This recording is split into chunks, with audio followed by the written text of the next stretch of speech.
What a W this was for the head coach of the Arizona Cardinals and everybody else in the organization. Kliff Kingsbury back here on the Rich Eisen Show. How are you, Coach?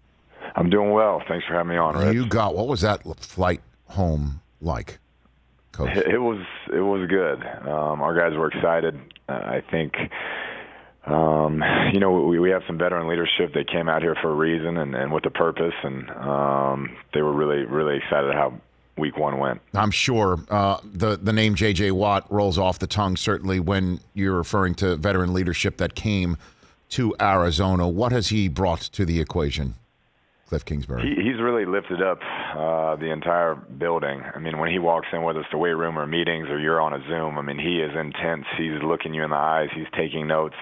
And that's been a great example for the young players in this organization. None of us want to let him down, coaches and players, and you feel that, every day that he shows up. Well, and then A.J. Green is another, but I want to put a pin in that for the moment and just focus on the defense. And what Chandler Jones did yesterday is all-time single-game stuff, Coach. What have you seen in Chandler? What happened yesterday? And it's not an outlier, but I just want to, lift the hood up on his performance right now. He's been phenomenal in training camp. I mean, to the point where certain practices, it's almost like, hey, let's sit Chandler out so we can get a pass off. I mean, he's been that dominant.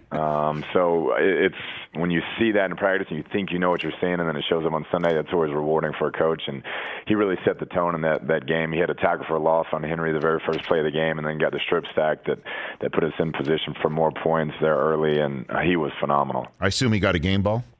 He did. There's no doubt. That's one of those where did whoever hand you the ball for the game ball? There was probably no discussion about it, right? Like that's. They hand you the note. I didn't even know how many sacks he had, and it said 5 sacks. I'm like, Jesus. Really? Yeah, you didn't? He did one. I didn't know at the time. You're just on the sideline watching. You know he's killing it, but you don't know the exact stats. Yeah, and then 2 forced fumbles too. I mean, just insane. I mean, you've been around the sport. Have you seen anything like that before? That's the best performance I've seen from a pass rusher, as a player or a coach. It was phenomenal. I mean, he dominated the entire day. And then your quarterback did as well. Kliff Kingsbury here on the Rich Eisen Show. What did Kyler work on this non-playing season that he brought to bear in Tennessee in Week 1? Really consistency and approach. Last year we had our moments, had our flashes. We didn't finish the way we wanted, and I think we both recognize we have to be more consistent. How we approach week in and week out and have a great game plan and attack, and that's what he did. Whether it was his feet or his legs, he was aggressive and played downhill the entire game. What's he like, man? I mean, walk me through what he's like. He's intense. I mean, ultra competitive. He expects perfection each and every day, and he carries a chip on his shoulder, and you feel that at practice. I mean, he wants to do it right all the time. He wants to win all the time, and there's definitely an intensity that you feel. So where do you think does that come from? I mean, you've been obviously around him for a very long time with your college coaching days in the state of Texas. I'm sure you had your eye on him for a very long time. Where does that come from? Yeah, I mean, it starts with his dad. His dad is super competitive, was a tremendous college quarterback there at Texas A&M, and just raised him that way. Whatever sport it was, whether it's baseball, basketball, football, I mean, he was always raised to be the best and win. And he really hadn't lost many games prior to getting to the NFL, and I think that was part of the learning curve was, hey, it's not always going to be pretty in this league. There's really good teams. You came to the last place team, and it's going to be a process, and he's had to learn to kind of battle through that. And when it comes to his ability to throw and run, I mean, how much do you – I mean, there was one play, if I'm not mistaken, where I think the next-gen stat number on the number of times that the amount of yards he carried before throwing it was over 40, like something insane like that, something stupid like that. Yeah, phenomenal play call there, just to have him run 40 yards prior Isn't to it? I mean, it loose. You're a genius. I mean, but hey, what is it? I take all the credit, trust me. What's that like for you on the sideline? It's a lot of no, yes. I mean, having worked with Patrick and Johnny, I mean, those guys, they make it fun because they can turn a bad play call into a good one real quick, and that's what Kyler did on that play. And you're referring to Mahomes and Manziel in that yes, front. Sir. Okay. Yeah. And what do you say to Kyler when you see him next?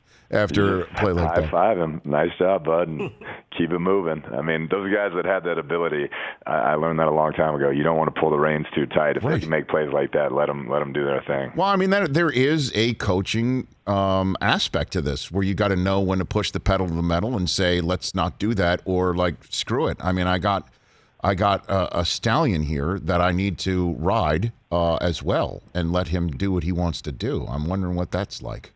Yeah, I mean, like I said, I was fortunate enough to learn it early in my coaching career. Case Keenum was the first one. He's got those quick feet, can extend plays, and he would turn really bad play calls by me into really good plays. And since then, I've just learned, hey, if they have that ability, I mean, there's a certain line you walk, but you got to let them play the game. Kliff Kingsbury here on the Rich Eisen Show. I assume you saw Sunday Night Football. Did you catch any of it? Were you back home for any of it? I wasn't. I didn't get to see it. Okay, let me give you a scouting report. If you don't, like, this is my way of thanking you for calling into the show. I appreciate that. Okay, here's the first thing. Get a pen if you want. Yeah, and make sure you're taking notes. Take your notes. Matthew Stafford can sling it. That's number one. Just if you are you taking this down or I got it. Okay, very good. Okay, you're taking mental notes. And also, I'll be very honest with you. It's really ridiculously loud in that building. This is going to be something for you. I mean, I think I even saw like Sean McVay had to really yell.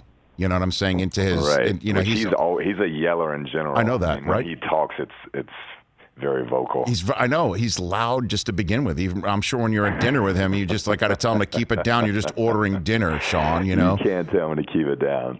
That doesn't work. Is it true he bagged you once to made it seem like you were tampering, and he changed somebody's number on his phone to say Roger Goodell and made you think that Roger Goodell was calling? I still have not forgiven him for that because I had just got the job, and I'm literally thinking we just lost the first pick of the draft. Like, I'm getting fired before I even get there. What did he do again? Like, what? I think I kind of heard this story. What did he pulled out his phone, and he's like, "Oh my God, dude!" He's like, "Look," and it said Roger Goodell, and he's like, and Roger is saying, "Please tell me you're not with Patrick Mahomes at dinner."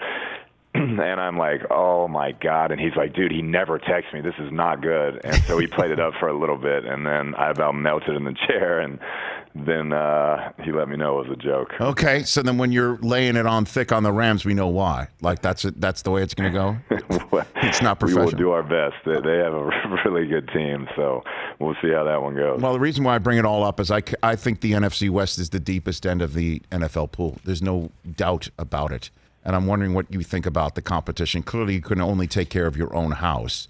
But I'm wondering if any of that thought creeps into your mindset as you get ready for another game this coming week.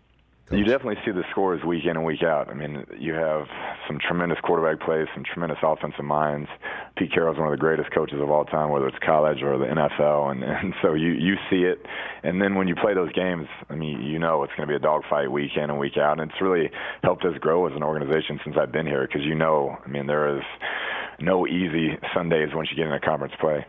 And then your receiving core is off the charts. Kliff Kingsbury here on the Rich Eisen Show. Can you give me something you've seen from DeAndre Hopkins where you sit there and think, okay, this is why he's this great? Like, you got a moment for me?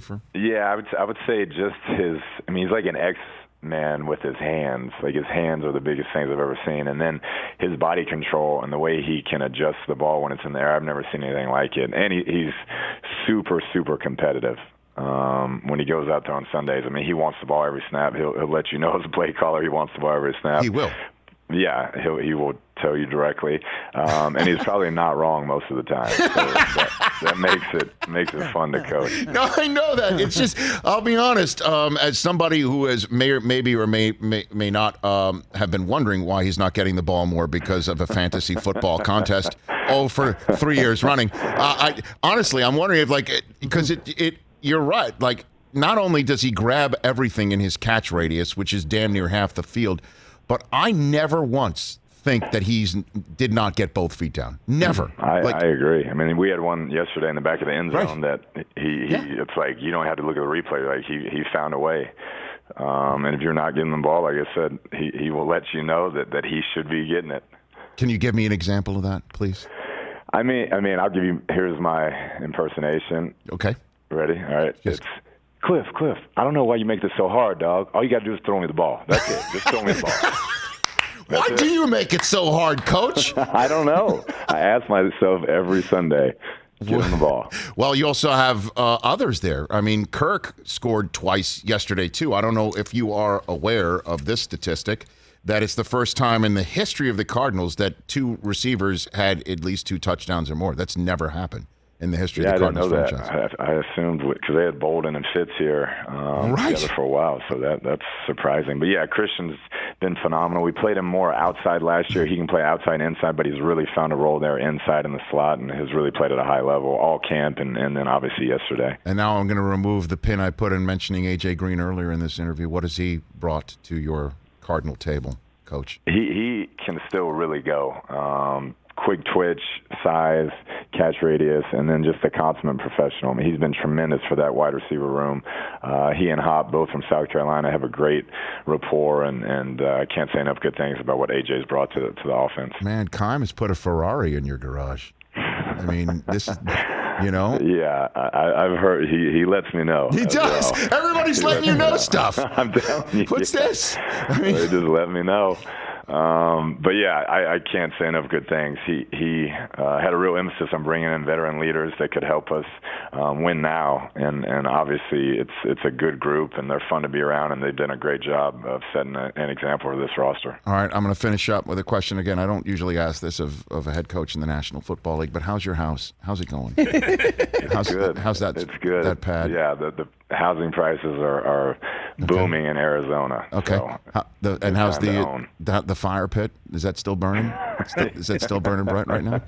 It does. It burns usually only after wins. That's it. Wait, you light it up. Light it up after a W. Light it up. Okay. Enjoy. More importantly, though, do you need us to house sit it? Yeah, we're ready to come over there. Y'all are always welcome, man. Do a show out there. No, be careful. You heard him. You heard him. Don't tell us that. We're driving.